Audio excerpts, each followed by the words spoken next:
ఈరోజు నీ కుటుంబం పట్ల నీకు బాధ్యత ఉంటే నీవు నీ కుటుంబం అంతా దేవుని సన్నిధానంకి వచ్చి కూర్చుంటారు. ఆమేన్, హల్లెలూయా.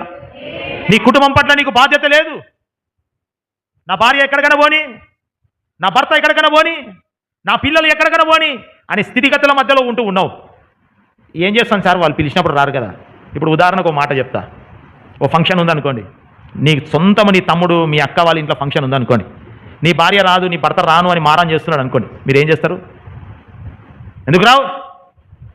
మొన్న మీ ఇంట్లో ఫంక్షన్ పోతే మేము రాలేదు, 116 పెట్టాం, 116 వసవా రావా అని 2 రోజుల నుంచే ముఖం వంకర చేసి ఇంట్లో ప్లేట్లు గడగక, గ్లాసులు గడగక, గిన్నెలు గడగక, స్టవ్ వెలిగించక రోజు రణరంగమే ఉంటుంది. ఉంటుందా? ఉండదా? మరి అదే మందిరానికి రాకపోతే ఎందుకు ముఖం మార్చుకో? ఎందుకు ఉపవాసం ఉండవు? ఎందుకు వంటింట్లో ఎందుకు ఆయన తెచ్చిచ్చిన మటను అవి ఇవి చేస్తావు? వండకుండా ఉంటాయి కదా. నువ్వు మందిరానికి రా, వంట పెడతా, మందిరానికి రా, భోజనం పెడతా అని ఎప్పుడైనా చెప్పినావా? చెప్పం. బాధ్యత లేదు మనకు, కుటుంబ బాధ్యత లేదు మనకు. కుటుంబాన్ని పోషించడం మాత్రమే బాధ్యత కాదు, కుటుంబాన్ని రక్షణలోనికి నడిపించడము కూడా బాధ్యతే. ఆ బాధ్యత నోవాహు గారు తీసుకున్నారు. ఆమేన్, హల్లెలూయా, హల్లెలూయా. మరి ఆ బాధ్యత నువ్వు తీసుకున్నావా?